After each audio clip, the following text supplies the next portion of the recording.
This is an article by a Reverend Father about Evangelist Ebuka Obi, and he captioned it, "An evangelist criticized by men but celebrated by angels." This is from Reverend Father Benedict C.C. Amushie, and he said, "Let me begin by stating clearly that this is my personal opinion.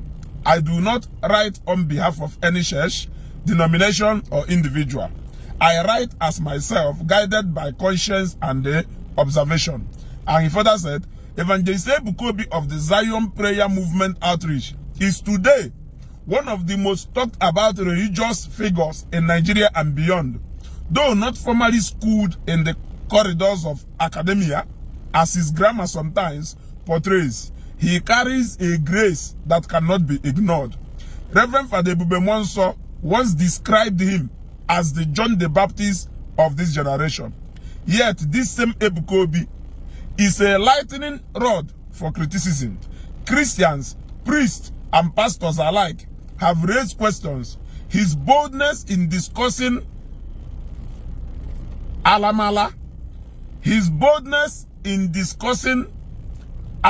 while claiming to remain a virgin, his miracles and prophecies that some insist are unverifiable, his habit of settling marital disputes before rolling cameras, his decisions to hold Sunday prayer gatherings instead of attending mass, and most provocatively, his refusal to submit Zion Prayer Ministry under the authority of the Catholic Archbishop of Lagos, a move many say earned him excommunication. For the record, I am not his follower, nor have I ever attended his programs. I do not endorse holding services that rival the Sunday Eucharist. I do not support disobedience to church authority, but as a priest and public affairs observer, I have followed his activities keenly and conducted personal inquiries. I believe there are lessons here that must be faced honestly. The Yoruba have a proverb: one must not throw away the baby with the bathwater when it comes to Ebuka Obi's personal life. His prophecies, his virginity, that is God's business, not mine. I cannot and will not judge. My duty is to pray for him, and I urge priests, pastors, and all people of God to do the same. The unconventional part. What stands Ebuka Obi apart from many preachers of his time is his relationship with money. In Zion ministry, there are no offertories, no tithe, no fundraising, no bazaar, no harvest levies. He does not charge for prayers, oils, or candles. Instead, he survives on voluntary donations. And even then, he does not pressure anyone to give. More remarkably is that Ebuka Obi has turned giving into his own ministry. Families testify that he has rescued them from poverty. The needy run to him, and he opens his hands without hesitation. In a religious age where many men of God are receivers, he has built a reputation as a giver. Charity made fresh. The true reason I am writing is not about his sermons or his style, but about his legacy of charity, especially in the area of healthcare.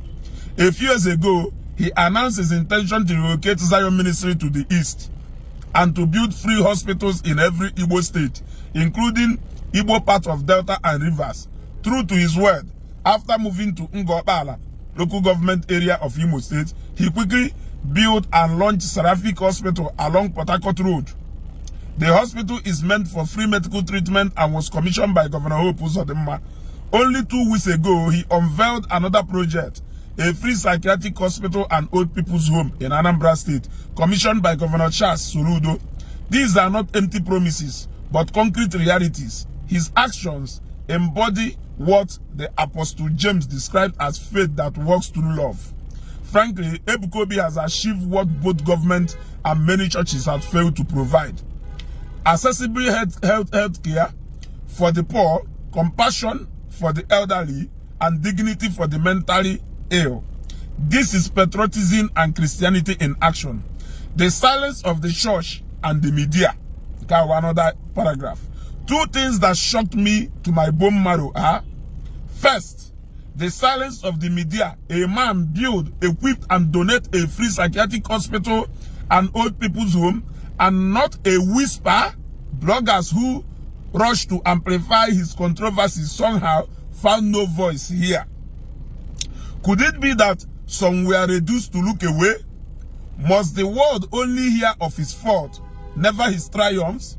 This selective reporting is unjust and unchristian. Second, the silence of the church. Neither the Orthodox churches, Protestant, nor Pentecostal leaders have publicly acknowledged his charity. No priest or pastor has spoken a word of commendation. Instead, it is politicians like Mr. Peter Obi, Governor Charles Soludo, Governor Hope Uzodinma, etc., who have celebrated him. Is this envy, jealousy, or simply the blindness of our times? Do Christians now fight for God as though God were incapable of defending himself? Why can we not commend where commendation is due, even if we disagree with certain practices? Then his final words: for the avoidance of doubt, this is my opinion. I speak not as the mouthpiece of the church or individual, but as a priest, lecturer, and public affairs analyst. If you find this article offensive, scroll past. Do not flood my comment box with insult. I will not argue. I will simply delete the insult and block you. What I ask is simple. Let us remember that Evangelist Ebuka Obi is a man prone to mistakes, yes, but also capable of great good.